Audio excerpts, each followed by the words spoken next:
BNP Awami League যত party আছে, জামাত বলি ইয়া বলি, প্রত্যেকের মাথায় রাখতে হবে রাজনীতি করে টাকা ইনকামের ধান্দা বাদ দেওয়া উচিত। এটা বাদ দেই মাথা থেকে। এবং দেশের জনগণকে এই জিনিসটা, যে রাজনীতি তুমি করতেছো কি কারণে রে ভাই? দেশের উন্নতি তুমি করবা? তোমার তো দুনিয়া সম্বন্ধে কোনো নলেজে নাই, নিজের তো উন্নতি করি পাও নি, তুমি দেশের কি উন্নতি করবা? এবং এই যে যারা বিভিন্ন মিছিল মিটিং এ যায়, চেহারা গুলো একটু দেখিয়েন তো। চেহারা বলতে আমি খারাপ চেহারার কথা বলছি না, দেখি মনে হচ্ছে যে চেহারা দেখলে তো বোঝা যায় যে গাঁজাখোর ধান্দাবাজ অনেকেই আছে না, পাটপাটাও টাইপের লোক। এরা বেশি থাকলে হয়ে গেল, টাকা দিয়ে ভাড়া করি, বিরিয়ানি খাওয়ায়, 500-200 টাকা দিয়া লোক ভাড়া করে আনে, মিছিল করলেও হয়ে গেল।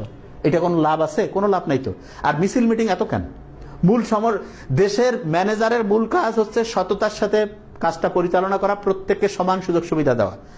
এবং এই যে বর্তমান যে সরকার আছে, ইউনূস স্যারকে আমি বলি একটা জিনিস, সেটা হচ্ছে একটা বড় রকমের 2 নাম্বারই হয় বিভিন্ন জায়গায় নিয়োগ বাণিজ্য। এই জিনিসটা বন্ধ করতে হবে, নিয়োগ বাণিজ্য।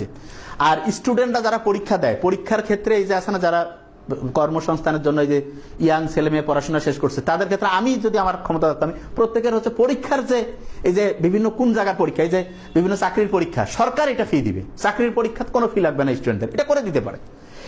এই কাজগুলো করলে দেশের সবাই তখন সমান সুযোগ পাবে। যে সবচেয়ে ভালো কোয়ালিটির, সে দেশের জন্য ভালো কাজ করবে। এই কাজগুলো সরকার করতে পারে। তাহলে জিনিসটা আমরা বোঝার চেষ্টা করি যে সরকারের কাজ হচ্ছে প্রত্যেককে সমান সুযোগ সুবিধা দিয়ে যে সবচেয়ে ভালোভাবে কাজ করবে তাকে সামনে যাওয়ার সুযোগ করে দেওয়া। তো এই জিনিসটা আগে বুঝতে হবে। এবং আমি একটা জিনিস বলি, আপনারা যাদের পিছনে নাচতেছেন, ঘুরতেছেন, এই যে 100 টাকা, 500 টাকা, 1000 টাকা খেয়ে যে ভোট আর পিছনে যে চিল্লান, আপনি বুঝেন এটা কত বড় হারাম কাজ করতেছেন? হারাম আমি বলতেছি। কেন ভাই, আপনি ভালো লোকের পিছনে দৌড়াইতে পারেন না?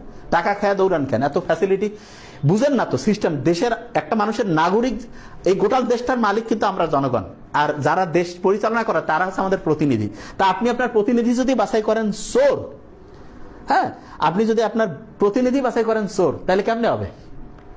প্রতিনিধি আপনার বাছাই করতে হবে সৎ লোক। সৎ লোক আপনি বাছাই করেন। আমার কথা হলো যে ইউনূস স্যারের চাইতে সৎ যদি কেউ থাকে, ইউনূস স্যারের চাইতে যদি হচ্ছে যে দেখা যাচ্ছে যে যোগ্যতা বেশি, ইউনূস স্যারের চাইতে হচ্ছে তার ভীষণ ভালো, এরকম লোক আপনি বের করেন, আমরাই সাপোর্ট দিব তাকে, যে হ্যাঁ একটু ভালো লাগতেছে, একে আমরা যে এই দল থেকে আসতেছে, ওকে ফাইন, ও কোনো ভীষণ মিশন নাই, ভোট ব্যাংক আছে, আমি হয়ে গেলাম। এই জিনিসটা থেকে বের হইতে হবে। আর সংবিধানের কথা বলছেন, সংবিধান জিনিসটা আমি বলি, সংবিধানের ধারাগুলো পড়ছেন তো ঠিকভাবে না? এখানে একটা খুব সুন্দর একটা জিনিস আছে, বাক স্বাধীনতা। তারপরে হচ্ছে যে এটা কি বলে, সভা সমাবেশের স্বাধীনতা। তারপরে হচ্ছে পেশার স্বাধীনতা, ধর্মীয় স্বাধীনতা, এরকম বিভিন্ন স্বাধীনতা আছে। সংবাদপত্রের স্বাধীনতা। তো এতদিন যখন হাসিনা গভর্নমেন্ট ছিল, এই স্বাধীনতা যে একটাও ছিল না, তখন তো কোনো কথা বললেন না, মিষ্টি মিষ্টি কথা আসিয়া বলতেছেন, হ্যাঁ আপনি খুব ভালো চালাচ্ছেন, খুব সুন্দর। এই ফালতু মার্কা কাজ যারা চুপ করে থাকেন তাও ভালো। যেই সময় অন্যায়ের প্রতিবাদ করার কথা, সেই সময় না করে ওই সময় হচ্ছে তেল মারতেন। আর এখন